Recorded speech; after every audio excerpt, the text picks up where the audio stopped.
first thing you do is be in a proper position on the mound. So you have your right foot or whatever, if you're a right-handed thrower, your right foot in the middle of the mound so you can pivot, okay? You don't want to have, you want to stand on top of the mound, which a lot of kids do, okay? You want to have yourself in position to pivot the best way, okay? And I hate coaches that say, oh, just pitch from the stretch. The reason why they tell you to pitch from the stretch, they don't know how to teach a windup. Okay, so we're going to teach you a windup. And today's, is BP, balance and pivot. This is what we're talking about here. Okay, balance and pivot. So now, proper grip.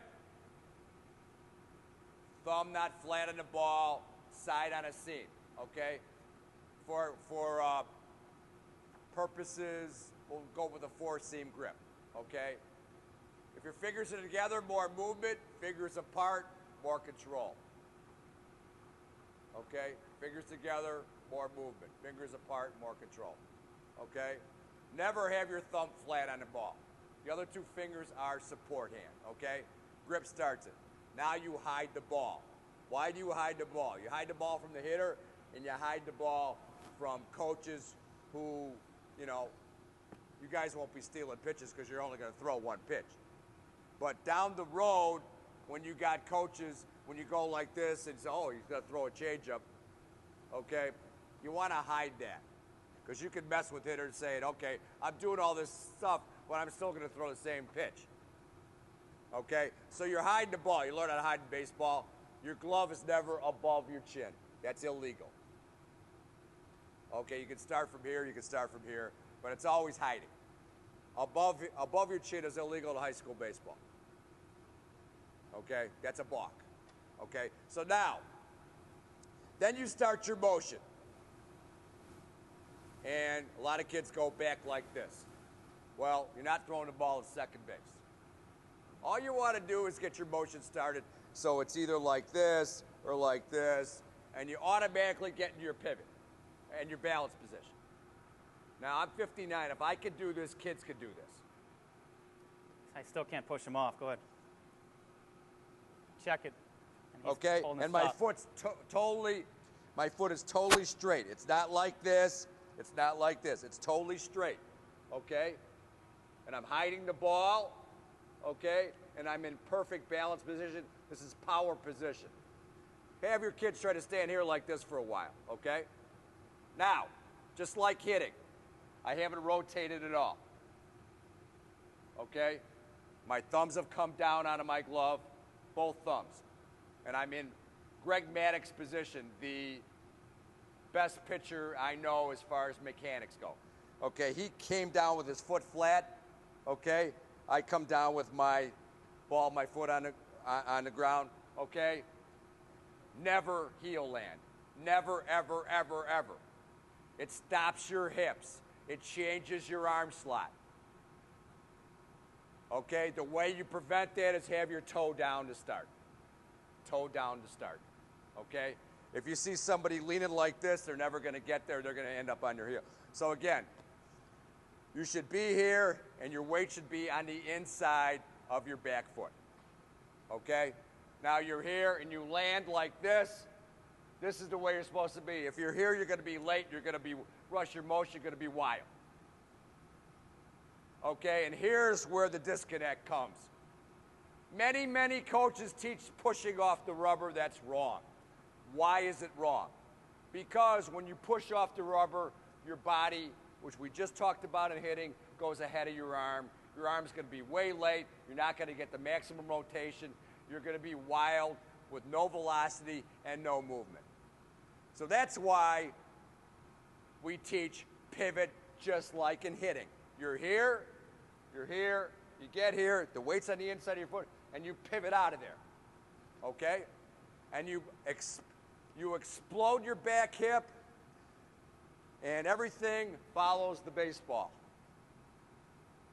Your whole backside follows the baseball, okay? Which means you get maximum out of your body, which is really important when you're only throwing 1 pitch in youth leagues and little leagues, Okay, and if you command that pitch, if you control all four quadrants, up and in, up and away, down and in, down and away, you're going to be successful. And you can have different pitches by just changing grips.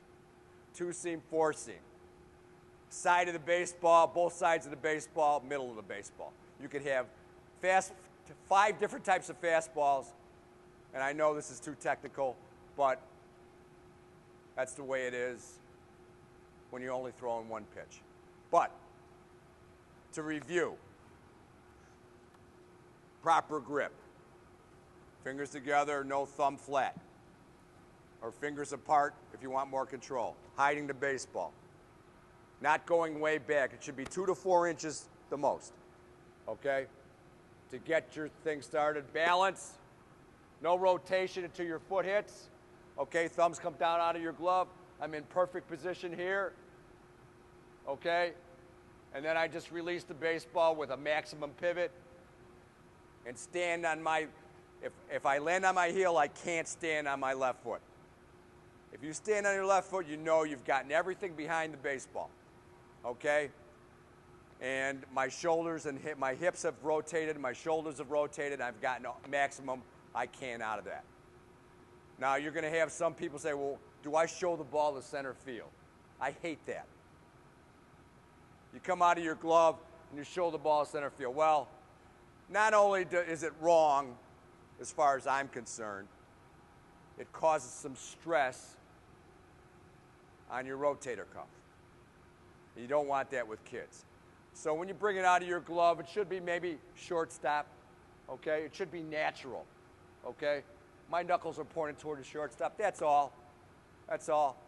Okay, you know, ready, break, throw. I mean, he hit basically shortstop, whatever. We've talked about this before, and we've practiced it, and that's the conclusion we've come through. Because we want safe arms, okay? And pitching is the most stressful of anything in baseball, and you really have to throw it the right way. That's why we don't. If you rotate early, again, teaching the wrong way first, okay, look at all the torque and stress I get out of here. My arm will drop, I'll lose my arm slot, okay? Landing on my heel, I'll go upward like that, okay? I won't rotate, I stop here. Optimum rotation is you end up like this. I'm ending up looking at first base. But when you do the wrong things, bad things will happen not only in performance, but as far as injury goes. Let's do a drill. So, for spring training, why don't you and I just demonstrate this? Yes. Yeah. Again, similar to ready, break, throw, have guys on the line. You go through your windup, nice and slowly, and he's going to hold his back leg and pivot out. Hold it there. Go ahead. Notice where he finishes. Cross his body. 1. And then you can grab your thigh, the back of your thigh here, and have the kids hold it. And that helps them get their way through. Look at, he's expending his backside totally. He's used up all of his backside, which means you're getting the most out of your pitches. Trust me, we got guys in the pros, they drag their back leg. You know what happens to them? They've had great natural arms, they end up getting hurt. Okay? There's a lot of pitchers that have really, they've said there's been really good mechanics. I will give you an example of that. Mark Pryor.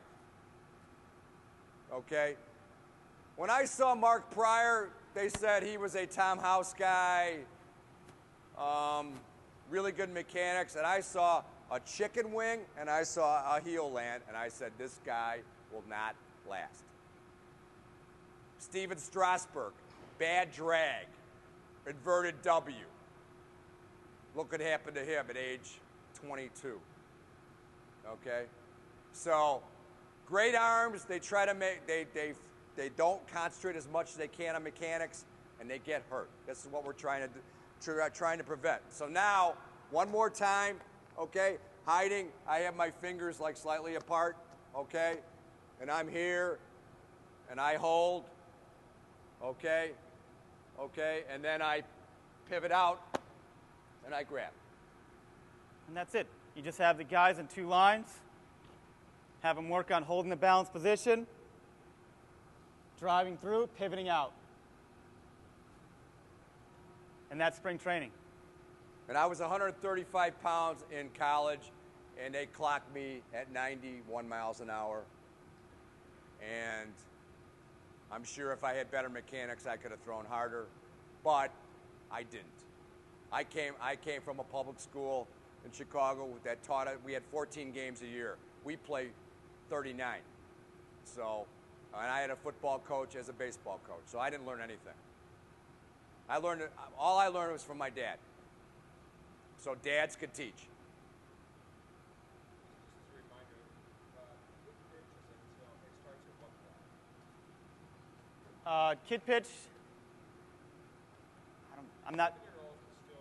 Yeah, I think it's at 9 and 10 is where it starts. Yeah, I think it'd be a good idea though to expose your 7 and 8s to learning how to do it. Yeah, you should do it at home. I mean, just what you learned today. If you learn anything today, just have them do it at home. That'd be great. I mean, plus you bond with your son or daughter, and you know, the more you could slam the right mechanics, the faster you can do it, the better.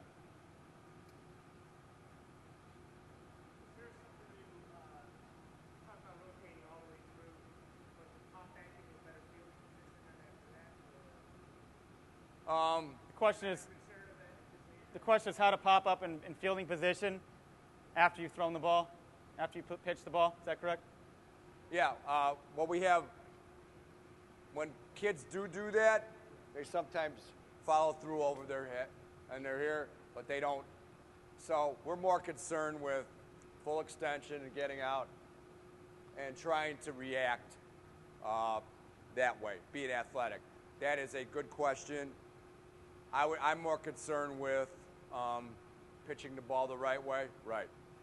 So, but you know, there's a lot of people say, well, you have to be in good fielding position. Well, Mark Burley's a pretty good pitcher, and he does that too. But then he reacts, okay? So we just have to learn how to make them react and be aware that anticipate every ball coming back at you.